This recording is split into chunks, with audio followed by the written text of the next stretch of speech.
अस्सलाम वालेकुम फ्रेंड्स, कैसे हैं आप सब। उम्मीद करती हूँ आप सब बिल्कुल ठीक होंगे। कभी ऐसा हुआ है आपके साथ कि आपने अल्लाह से किसी चीज़ के लिए बहुत दिल से दुआ मांगी हो, बहुत ज़्यादा, इतनी ज़्यादा कि आपको लगने लगा कि बस अब अल्लाह से ये बात कहनी ही है, और फिर जब वो चीज़ नहीं मिली तो आप चुप हो गए हों। मतलब दुआ करना बंद नहीं किया आपने, लेकिन पहले जैसी वो बात नहीं रही। पहले हाथ उठते थे तो दिल में बहुत उम्मीद होती थी, फिर धीरे धीरे एक ख्याल आने लगा, पता नहीं मेरी दुआ कबूल भी हो रही है या नहीं। अगर आपको आपके साथ कभी ऐसा हुआ है ना, तो आज थोड़ी ही देर में मेरे साथ बैठ जाइए। आज हम दुआ के बारे में कोई लेक्चर नहीं करेंगे, बस बात करेंगे। अल्लाह से दुआ कैसी मांगनी चाहिए ये मैं आपको बताऊंगी, और सबसे ज़्यादा अल्लाह से दुआ मांगते वक्त हमारे दिल में क्या होना चाहिए। क्योंकि मुझे लगता है कभी कभी हम दुआ का तरीका सीखने से पहले ये भूल जाते हैं कि हम दुआ किससे कर रहे हैं, किससे मांग रहे हैं। देखो, जब हम किसी इंसान के पास जाते हैं ना, तो कुछ मांगने के लिए ही जाते हैं, तो हम सोचते हैं कि कैसे बात करनी है। लेकिन अल्लाह के सामने वहाँ तुम्हें अपने लफ्ज़ सजाने की कोई ज़रूरत नहीं होती, तुम्हें कोई परफेक्ट सेंटेंस नहीं बनाना, तुम्हें ये सोचने की ज़रूरत बिल्कुल भी नहीं है कि हम किस लैंग्वेज में बात करें, किस अंदाज में बात करें कि सामने वाला मान जाए। अल्लाह तुम्हारी ज़ुबान से पहले तुम्हारा दिल जानता है। तुम बस बैठ जाओ और कह दो, या अल्लाह, मुझे नहीं पता कि मैं कैसे समझाऊँ आपको, लेकिन तू समझता है, सब कुछ समझता है। बस कभी कभी मेरे ख्याल से ये एक लाइन ही बहुत होती है, या अल्लाह तू जानता है। क्योंकि सच में हम दुनिया से कितनी भी बातें छुपा ले, अल्लाह से क्या छुपाएंगे। वो जानता है कि किस बात पर तुम रात में उठकर रोई थी, वो जानता है किस मैसेज का तुम इंतज़ार कर रही थी, वो जानता है किस इंसान को तुम भूलना चाहती हो लेकिन भूल नहीं पा रही, वो जानता है कि घर की वो परेशानी जो तुम किसी को नहीं बता पा रही, और वो ये भी जानता है कि तुम किस चीज़ के लिए रोज़ दुआ मांग रही हो। तो फिर अल्लाह के सामने इस तरह से सोचना जायज़ ही नहीं है। जो दिल में है वो बस कह दो। और एक बात और, कभी दुआ को सिर्फ मुझे ये चाहिए वो चाहिए तक लिमिट मत रखना। कभी अल्लाह के सामने बैठ कर बस शुक्र भी करना, कहना, या अल्लाह, मैंने आज तुझसे कुछ मांगा नहीं, बस तुझे शुक्रिया अदा करने आई हूँ। जो मेरे पास है ना, शायद मैं उसकी वैल्यू नहीं समझती, और मैं इस लायक भी नहीं हूँ कि वो सब मुझे मिले, लेकिन तू जानता है मैंने कितना कुछ बिना मांगे पाया है। फिर देखो, दुआ का रंग ही बदल जाता है। क्योंकि हम ना अक्सर जब कोई प्रॉब्लम ना आए, अल्लाह को ज़रूर बहुत ज़्यादा याद नहीं करते। मतलब बिना ज़रूरत हम अल्लाह को कभी याद ही नहीं करते।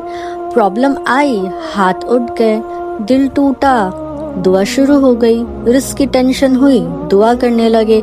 रिश्ता चाहिए, उसमें दुआ करने लगे। बीमारी आई तो फिर हम अल्लाह के सामने झुकते हैं। लेकिन जब सब कुछ ठीक होता है, तब हम कितनी बार अल्लाह को सिर्फ इसलिए याद करते हैं क्योंकि सब कुछ ठीक है। ये बात मुझे खुद भी सोचने पर मजबूर करती है। हमें अल्लाह से सिर्फ ज़रूरत का रिश्ता नहीं बनाना, मोहब्बत का भी रिश्ता बनाना है। और अल्लाह से जब भी दुआ मांगो ना, तो दिल में उम्मीद रखो। ऐसी उम्मीद नहीं कि या अल्लाह, मैंने मांगा है तो अब ये चीज़ मुझे मिलनी ही चाहिए। नहीं, अल्लाह के सामने हम अपनी डिमांड नहीं रखते, अपनी ज़रूरत रखते हैं। तुम कह सकती हो, या अल्लाह, मुझे ये चीज़ बहुत चाहिए, बहुत मेरे लिए ज़रूरी है, मैं इसके लिए बहुत दुआ कर रही हूँ, लेकिन अगर तू जानता है कि ये मेरे लिए अच्छी नहीं है, तो मेरे दिल से इससे भी बेहतर चीज़ की तरफ मोड़ दे, या इस चीज़ को मेरे दिल से निकाल दे। क्योंकि हम जो चाहते हैं बस वही चाहते हैं। हम कहते हैं, या अल्लाह, बस यही, लेकिन अल्लाह हमसे ज़्यादा जानता है। हम आज देख रहे हैं, अल्लाह कल देख रहा है। हम सिर्फ एक सिचुएशन देखते हैं, अल्लाह पूरी कहानी जानता है। इसलिए दुआ में अपनी ख्वाहिश ज़रूर रखो, लेकिन अल्लाह के फ़ैसले पर भरोसा भी रखो कि अल्लाह जो देगा बेहतर देगा, और बेहतर नहीं, बेहतरीन देगा। और अगर आप मुझसे पूछो कि दुआ कब करनी चाहिए, تو میں کہوں گی جب دل کرے۔ ہاں، کچھ وقت دعا کے لیے بہت فضیلت والے ہیں۔ رات کا آخری حصہ، تہجد کا وقت، سجدہ، جمعے کا دن، اذان اور اقامت کا جو درمیان ہوتا ہے، روزے کی حالت میں، خاص طور پر افطار کے وقت، یہ سب وہ وقت ہے جہاں دعا کے خاص اہتمام کرنا چاہیے۔ لیکن پلیز دعا کو صرف ان وقتوں تک لمٹ مت رکھیے، کیونکہ دعا کبھی بھی قبول ہو سکتی ہے۔ میں کہوں گی اگر آپ کچھ نہ کر رہے ہوں، جیسے آپ خالی بیٹھے ہیں یا اپنا فون چلا رہے، اس سے بہتر اللہ سے باتیں کر لیں۔ کچن میں کام کرتے ہوئے یا اللہ میرا گھر بسا دے، ٹریول کر رہے ہیں تو اس وقت کہیں کہ یا اللہ میرا سفر آسان کرنا، کیونکہ ضروری نہیں کہ ہمیشہ ہم سجدے میں رہیں یا نماز میں رہیں تبھی اللہ دعا سنتا ہے یا قبول کرتا ہے۔ رات کو جب آپ سونے جا رہے ہو بیڈ پر، تب آپ کہیں کہ یا اللہ میرے دل کو سکون عطا کر دے۔ کسی اپنے کو یاد کر کے بھی آپ دعا کریں کہ اس کی حفاظت فرما۔ یہ سب دعا ہے۔ اللہ سے بات کرنے کے لیے کوئی اسپیشل اپوائنٹمنٹ نہیں چاہیے، نہ کوئی وقت۔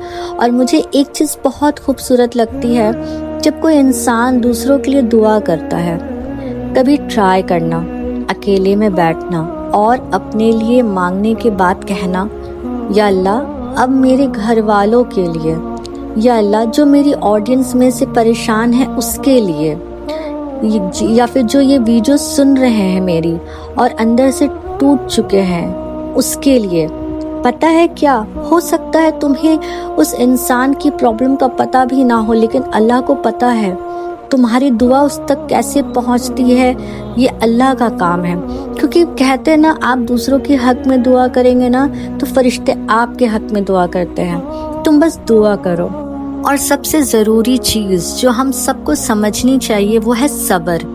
دعا کے بعد صبر، یہ سب سے مشکل پارٹ ہے۔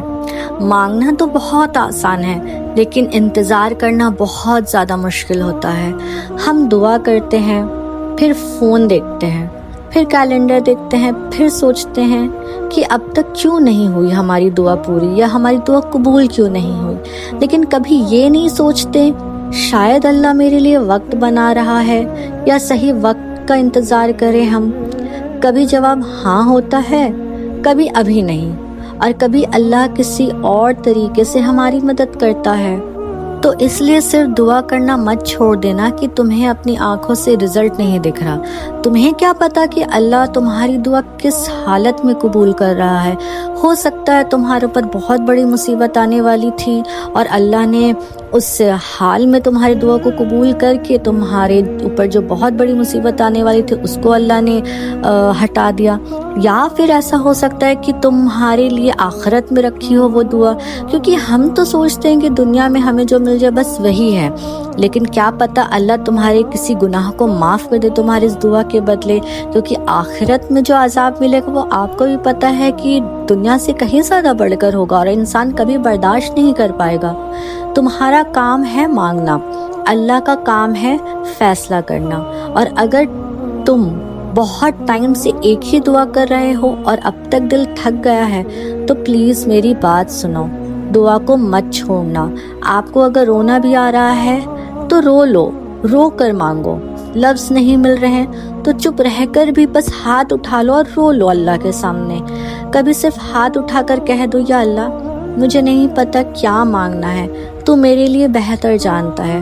تو کبھی یہ کہہ دو کہ یا اللہ میری وہ دعا بھی قبول کر جو میں لفظ میں کہہ نہیں پا رہی، اور کبھی بس یا اللہ مجھے اپنے قریب رکھ۔ سچ بتاؤں میرے خیال سے یہ سب سے خوبصورت دعا میں سے ایک ہے، کیونکہ اگر اللہ کا قرب مل گیا نا تو انسان کو دھیرے دھیرے سمجھ آنے لگتا ہے کہ ہر چیز مل جانا ضروری بالکل نہیں ہوتا۔ اللہ کا مل جانا دنیا کا سب سے زیادہ سکون دہ چیز ہوتی ہے اور دل مطمئن ہو جاتا ہے، کیونکہ میں نے خود دیکھا ہے کہ جب اللہ مل جاتا ہے نا، آپ اللہ کے قریب ہو جاتے ہو، تو پھر آپ کسی کمی میں بھی رہ رہے ہو یا آپ کے پاس کوئی چیز نہ بھی ہونا تو بھی آپ کی زندگی سکون میں گزرتی ہے۔ کبھی کبھی اللہ کا ساتھ مل جانا ہی کافی ہوتا ہے۔ تو آج جب آپ دعا کے لیے ہاتھ اٹھاؤ نا تو جلدی جلدی اپنی لسٹ مت سنا دینا، بس تھوڑا رکنا، اللہ کا شکر کرنا، اپنی غلطیوں کی معافی مانگنا، फिर अपने दिल की बात करना, जो चाहिए मांगना, जो नहीं चाहिए उससे बचने की दुआ भी करना, अपने लिए मांगना, अपनों के लिए मांगना, और आखिर में अल्लाह के फ़ैसले पर दिल रख देना। और अगर कभी लगे कि मेरी दुआ सुनने वाला कोई नहीं, तो बस एक बार अपने आप को याद दिलाना, मैं उस अल्लाह से बात कर रही हूँ जो मुझसे भी ज़्यादा जानता है। फिर हाथ उठाना और कहना, या अल्लाह मैं फिर आ गई, मुझे पता है तू सुन रहा है, मुझे नहीं पता जवाब कब आएगा, लेकिन मैं तेरा दर कभी नहीं छोड़ूंगी। बस दुआ का सबसे खूबसूरत तरीका शायद यही है, क्योंकि मैंने खुद आजमाया है अपनी ज़िंदगी में कि मैंने जो मांगा है या तो वो मिल गया है या तो उससे बहुत बेहतरीन मिला है, जो मुझे वक्त आने पर पता चला। अल्लाह से मांगते रहना, अल्लाह से मोहब्बत करते रहना और अल्लाह के फ़ैसले पर भरोसा रखना। आमीन या रब्बुल आलमीन। मुझे भी अपनी दुआओं में याद रखें।